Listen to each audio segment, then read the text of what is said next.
Just in time for the start of episode 4, the meta seems to be shifting at a constant rate before pro play comes back from its leave of absence. That means there are definitely some agents that deserve your attention and at least a try in your games before you get too far into your rank climb. What is going on, ProGuides family? It is your host Sergeant Frost, and today we have the 5 best agents to main to start off episode 4. We know you guys want to try these agents out as soon as possible, so let's not waste any time and hop right into the video. The first agent we're going to be recommending you take a spin out in episode 4 is the Duelist Sentinel Hybrid Chamber. Chamber has a lot to offer as an agent once you get into the nitty gritty of his kit. He has mobility, huge firepower, the best tripwires in the game, great personal guns, including the best sniper in the game, and more. Chamber's kit gives you everything you need to succeed in a match, and it's up to you to be skilled and thoughtful enough to use his tools to your advantage so you can win your games with ease. His core identity as an agent is that of a Duelist Sentinel Hybrid, since his kit heavily revolves around his weapon abilities like his sniper and his deagle. This gives him a lot more firepower than most of your typical Sentinels would traditionally have. He has great mobility, which is a personal quality that not many Sentinels have. This allows him to have big map presence because his TP not only saves him in combat, but also allows him to almost be in 2 places at once and allow him to rotate quickly around the map. His trips are currently the best form of flank watch in the game because they have a wider field of view for catching enemies, and they are a bit harder to destroy compared to Cypher's trips and KJ's nanobots. And their slow is the best and longest lasting slow on this type of ability in the game. And most importantly, just to reiterate, he has sight denial, ability-based mobility, dueling abilities in the form of in-kit guns, and the best sniper in the game. Right now, it's not far-fetched to say that he's the best Sentinel and one of the best defensive-minded agents in the game for maps like Haven and Breeze. He is definitely a priority pick for teams that just want to build up a lockdown defense-style team comp on bigger maps. So what's a good meta reason to pick him at the moment? Well, since Killjoy got hit with a few nerfs last year, she is no longer the best Sentinel hands down in the game anymore. She's still good, but just not who she used to be. She has indeed been slipping in the power rankings, and this has given Chamber the opportunity to take her spot. Chamber is filling in the hole that Killjoy left before she was evicted as the best Sentinel in the meta. Every team comp needs at least one defensive-minded agent that can be counted on to hold down the fort on site, except Chamber has the option to teleport out if things get dicey. Playing Chamber is definitely going to be a test of your fundamentals and game sense, because his power comes from his ability to escape duels on attack and defense. So if you're looking to improve your game at all fronts, make sure to come check us out at ProGuides.com. Our Radiant and Immortal level coaches are more than willing to give you some personal tips to rank up quickly. Make sure to click the link in the description if you're interested. Coming in at the second spot in our rankings, we have none other than the Cosmic Controller Astra. Right now in the current moment, Astra is the best controller hands down in the meta. No other controllers can dominate both on offense and defense like she can at the moment. Astra's smokes at the moment are better than all the other controllers' smokes, so she does have priority over them with the exception of Viper on a couple of maps as the main smoker for a team. The only other alternative right now to her is Viper, and that's only for certain maps such as Breeze, Icebox, and Split. But what makes this agent so special that we need to recommend a controller for the general populace for episode 4? Well, it comes down to what Astra is mainly good at that makes her a must pick in this current meta.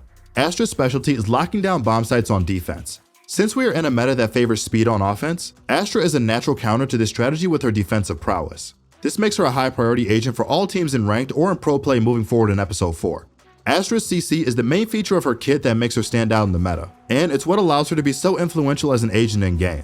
Not many agents have multiple hard CC abilities in their kits, and the fact that Astra has 2 of them plus good smokes makes her a menace to be dealt with, especially when the player playing her is competent and has strategy and their team working alongside them. Astra rose to prominence in the meta, and she has also overshadowed Brim and Omen while doing it. We see a lot of players who still run both of these agents in their ranked games and wonder why their team's performance might not go as well as they hope to be. And it mainly comes down to the agents just being pound for pound worse than Astra as a controller.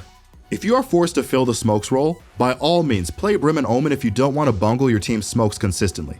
It's better to have you on something that works than no smokes at all, which will only hurt your team. But if you're comfortable playing a controller and you need to expand your agent pool, Astra is a must learn for 2022, because she will be the best smoker either until she gets nerfed, or until other controllers start getting buffed, or until they introduce another smoke controller into the game that could potentially take her spot in the meta. Coming in at number 3 on our list, we have Skye.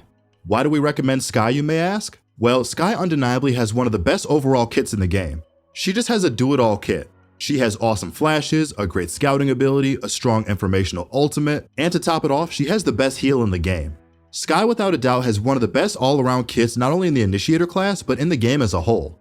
There are very few agents who can frag out and still fully facilitate their team like Skye can. As the double initiator meta slowly starts to take over the rank landscape like it has in the pro scene, Skye is definitely a formidable second initiator to run alongside your main Sova or KO in a team comp. Skye is a weird agent to learn. What I mean by that is that her role in the team comp is fairly simple to understand, which is to stand back and support your teammates from the back while still holding your own and fragging out. But the difficulty comes in learning how to position so that you can flex between aggressive and defensive without a hitch.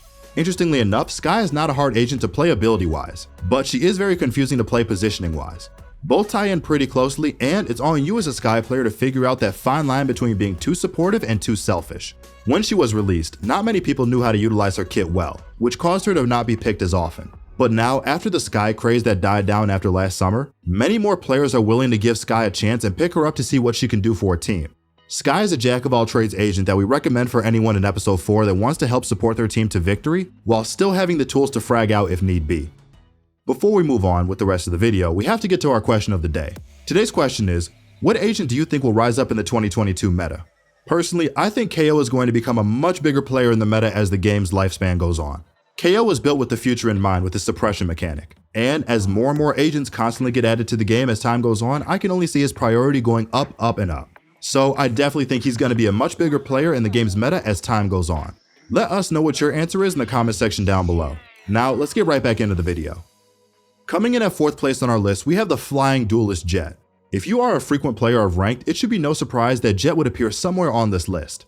Jett did get a bit of competition this act with the introduction of Neon, which is starting to create a speed meta in Ranked that has only been brewing for a while now in competitive play.